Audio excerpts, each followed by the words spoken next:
বৃহস্পতিবার ভাঙড়ে খুন তৃণমূল নেতা, আর ভাঙড়ে তৃণমূল নেতা খুনে এবার গ্রেফতার। মাস্টারমাইন্ডকে গ্রেফতার করা হয়েছে। নেতা খুনে গ্রেফতার দলেরই নেতা রাজ্জাক খান খুনে গ্রেফতার করা হয়েছে মাস্টারমাইন্ড। গ্রেফতার তৃণমূল নেতা মোফাজ্জেল মোল্লা। আরও একবার জানিয়ে রাখি, ভাঙড়ে তৃণমূল নেতা খুনে গ্রেফতার করা হয়েছে। নেতা খুনে গ্রেফতার দলেরই নেতা রাজ্জাক খান খুনে গ্রেফতার মাস্টারমাইন্ড। গ্রেফতার তৃণমূল নেতা মোফাজ্জেল মোল্লা। কল্যাণ রয়েছে আমার সঙ্গে। কল্যাণ, কি জানা যাচ্ছে এই মোফাজ্জলের সঙ্গে রাজ্জাকের কেমন সম্পর্ক ছিল, কি কারণে এই খুন হয়ে থাকতে পারেন? না, একেবারেই বৃহস্পতিবার রাতে যখন খুনের ঘটনা ঘটে, সেই ঘটনার পর থেকেই পুলিশ প্রাথমিকভাবে তদন্তে নেমে এই মোফাজ্জেল মোল্লাকেই কিন্তু সন্দেহ করেছিল। কারণ মোফাজ্জেল মোল্লার সঙ্গে রাজ্জাক খানের দীর্ঘদিনের একটা বিবাদ চলছিল। আর সেই বিবাদের মূল কারণ হচ্ছে যে ভাঙড় 2 নম্বর ব্লকের পার্শ্বস্থ যে বিজয়গঞ্জ বাজার, সেই বিজয়গঞ্জ বাজার নিয়ে বিজয়গঞ্জ বাজারের রাশ কার হাতে থাকবে সেই নিয়েই কিন্তু দুজনের মধ্যে দীর্ঘদিন ধরে একটা বিবাদ চলছিল। যেহেতু রেজ্জাক খানকে শওকত মোল্লা দায়িত্ব দিয়েছে, ফলে রেজ্জাক খানই ওই যে বিজয়গঞ্জ বাজার, সেই বিজয়গঞ্জ বাজার ব্যবসায়ী সমিতির সভাপতি হয়।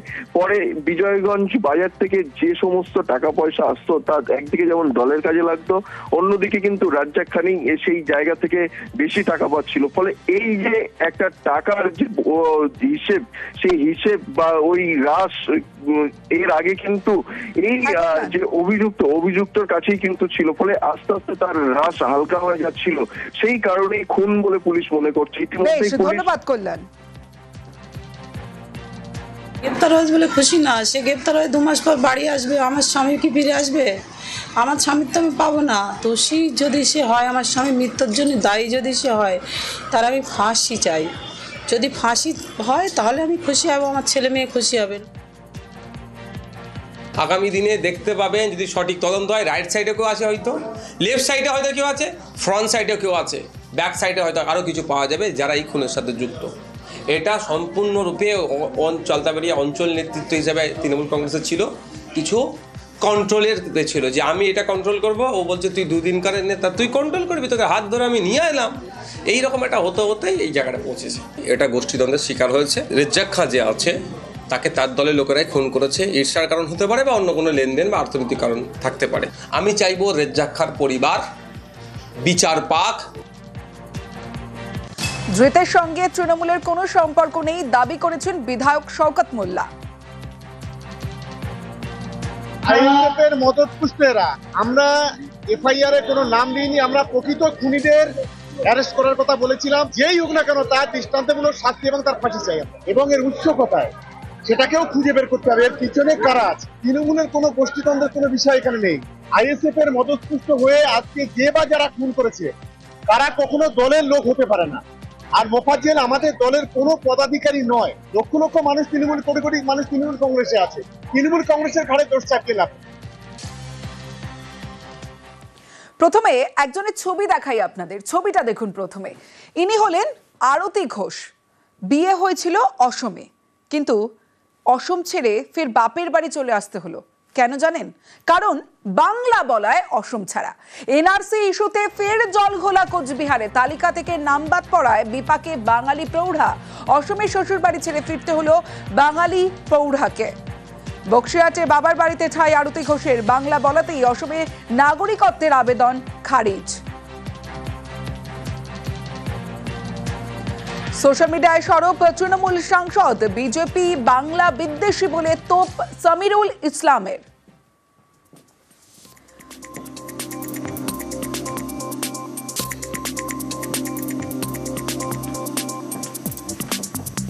একজন ভদ্রমহিলা, তার বয়স এখন 52 বছর, বাপের বাড়ি কুচবিহারে।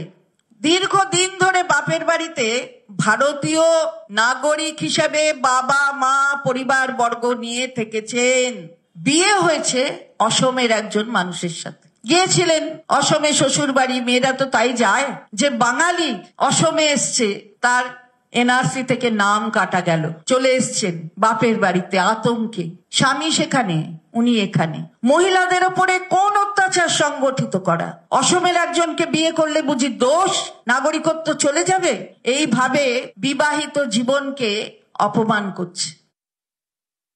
ডকুমেন্ট যদি আমিও সময়ের মধ্যে দিতে না পারি, সাপোজ ধরুন আমি আসামের বাসিন্দা, তো আমাকেও নাম চলে আসবে সেখানে। তো নির্দিষ্ট সময়ের মধ্যে আপনার যে নাগরিকত্ব, সেই নাগরিকত্বের প্রমাণের ডকুমেন্টগুলো জমা দিতে হবে। অনেকে গাফিলতি করেন, দেন না, তার ফলে এই ধরনের টেকনিক্যাল সমস্যা হয়। আর অন্য কোনো সমস্যা নেই, আর কোনো হিন্দুরই কোনো সমস্যা নেই, কারণ সিএতে তারা সবাই ভারতবর্ষের নাগরিক, সিএতে অ্যাপ্লাই করে দেবে, তাহলে নাগরিকত্ব হয়ে যাবে। বাংলার বাইরে বাংলা বলায় ফের গ্রেফতার, আর গ্রেফতারের ছবি বিভিন্ন জায়গায় ছবি আপনাদের দেখিয়েছি, কিন্তু দিল্লিতে বাঙালি বস্তিতে এবার বিচ্ছিন্ন জল সংযোগ, তৃণমূলের পোস্ট করা যে ভিডিও। দিল্লির বসন্তকুঞ্জে জলের লাইন কাটার অভিযোগ, বাঙালি বস্তিতে বিদ্যুতের লাইনও কাটার অভিযোগ। আর দিল্লির জয়হিন্দ কলোনিতে তৃণমূলের প্রতিনিধি দল তারা পৌঁছে যান এবং সেখানে যাদের সঙ্গে এটা করা হয়েছে, যাদের বিদ্যুতের লাইন কেটে দেওয়া হয়েছে, এবং তাদের সঙ্গে কথা বলেন তৃণমূলের প্রতিনিধি দল। আদালতের নির্দেশে পদক্ষেপ বলে দাবি স্থানীয় প্রশাসনের। হঠাৎ করে কিছু বিজলি দপ্তরের লোক আর কিছু আমাদের বিটের পুলিশ, টিআরপির জওয়ান, এরা হঠাৎ করে এন্ট্রি মারে, আর না আমাদের कोई নোটিশ, ওরা হঠাৎ করে এলো, বিজলি কেটে নিয়ে চলে গেল। बिजली काट रहे हैं, आपको नोटिस मिला? नहीं, कुछ नहीं नोटिस मिला। आगे काट दिया पूरा। पुलिस वाला भी कोर्ट का नाम ले रहा है, बिजली वाला भी कोर्ट का नाम ले रहा है। এখানে যে আমাদের কলকাতার যে বিজেপি নেতা শুভেন্দু অধিকারী, ওরা যে ওখান থেকে মজা উড়াচ্ছে যে ওরা রোহিঙ্গা অ্যাভেদ তরিকাতে আছে, না বাংলাদেশি না বেঙ্গলি, আমরা বিলকুল একদম কুচবিহারি, আমরা রাজবংশী বলা চলে। আপনাদের সব আছে, মানে ভোটার কার্ড, আধার কার্ড সব আছে, সব আছে, সব আছে। দেখেছি ভোটার নথি সব দেখিয়ে, তার সত্ত্বেও এখানে সব মধ্যপ্রদেশ যান, এবারে উত্তরপ্রদেশ যান, উড়িষ্যা, মহারাষ্ট্র, গুজরাট, দিল্লি, যে কোনো রাষ্ট্রে আপনি যান, বিজেপি শাসিত রাজ্য, বাংলা বলছো? তুমি বাঙালি যদি হয়ে থাকো তাহলে তুমি ভারতবাসী নও। দেখেছেন তো যমুনানগর, দিল্লির বাঙালি আছে এই কলোনিতে, এখানে থাকা চলবে না, উচ্ছেদ হতে হবে। কেটে দাও লাইন, ইলেকট্রিকের লাইন, কেটে দাও জলের লাইন। আমার সচিত্র পরিচয় পত্র আছে, দেখাচ্ছেন তারা। চলবে না, চলবে না, তুমি বাংলা বলো, তাই তোমাকে উচ্ছেদ করতে হবে এখান থেকে। এটা বুঝি রাজধানীর কাজ? এই আন্দোলন দিল্লিতেও হবে এই উচ্ছেদের বিরুদ্ধে।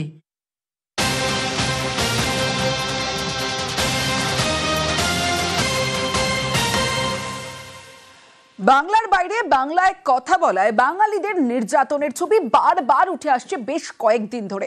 আর এই বাংলা নির্যাতনের প্রতিবাদে এবার পথে মমতা বন্দ্যোপাধ্যায়। ভিন রাজ্যে বাংলা বললেই বাংলাদেশি তকমা, ভিন রাজ্যে আটকে রেখে অত্যাচারে বাঙালিদের আর প্রতিবাদে পথে তৃণমূল নেত্রী মমতা বন্দ্যোপাধ্যায়।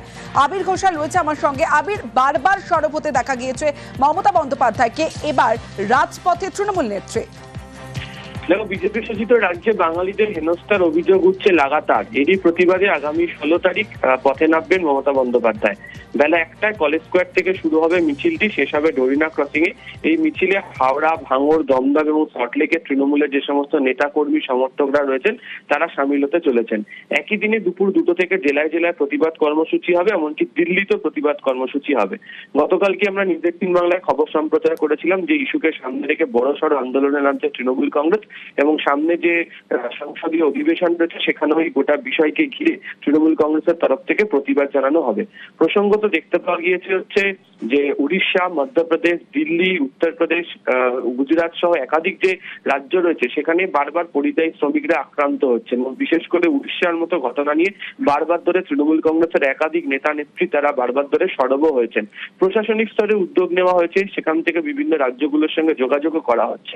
যদিও দেখতে পাওয়া গিয়েছে যে এরপরও বিভিন্ন রাজ্যগুলিতে যেভাবে পরিযায়ী শ্রমিকরা হেনস্থা হচ্ছে, বা আসামের ক্ষেত্রে উত্তম কুমার ব্রজবাসী ভারতী ঘোষের যে গোটা ঘটনা তাকে ঘিরে বাঙালিদের প্রতি অপমান করা, বাংলা ভাষা বলার কারণে তাদেরকে হেনস্থা করা, এই অভিযোগ বারবার ধরে তৃণমূল তুলছে।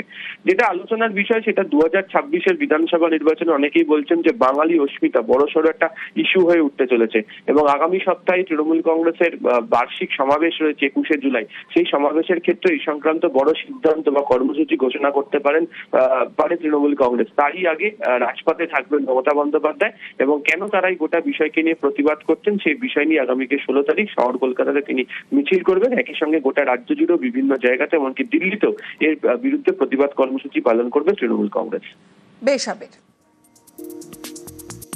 ভারতবর্ষের জাতীয় গীত বলুন আর জাতীয় সঙ্গীত বলুন, দুটোই কিন্তু বাংলার মানুষের লেখায় এই অবদান। যারা রচনা করেছিলেন তারা বাংলার মানুষ, বাংলা ভাষী।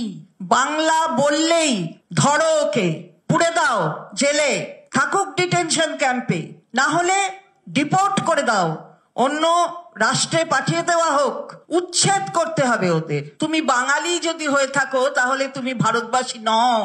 বাংলার অস্মিতাকে অপমান করা, এটা কোন দেশ, কোন সরকার রয়েছে কেন্দ্রে, আর এই রাজ্যগুলি অপরাধমূলক কাজ করছে, তাদের মদত দিচ্ছে কেন্দ্রের সরকার। আমার সচিত্র পরিচয় পত্র আছে, দেখাচ্ছেন তারা। চলবে না, চলবে না, তুমি বাংলা বলো, তাই তোমাকে উচ্ছেদ করতে হবে এখান থেকে। আগামী 16ই জুলাই বেলা 1টায় কলেজ স্কোয়ার থেকে ডোরিনা ক্রসিং একটি মিছিল, প্রতিবাদ মিছিল হবে, যার নেতৃত্বে থাকবেন আমাদের নেত্রী মমতা বন্দ্যোপাধ্যায়। এই মিছিলে সামিল হবে কলকাতা ছাড়া হাওড়া, সল্টলেক, দমদম এবং ভাঙড়। একই দিনে 16ই জুলাই 2টো থেকে 4টে এই প্রতিবাদ সংগঠিত হবে প্রত্যেকটি জেলায়।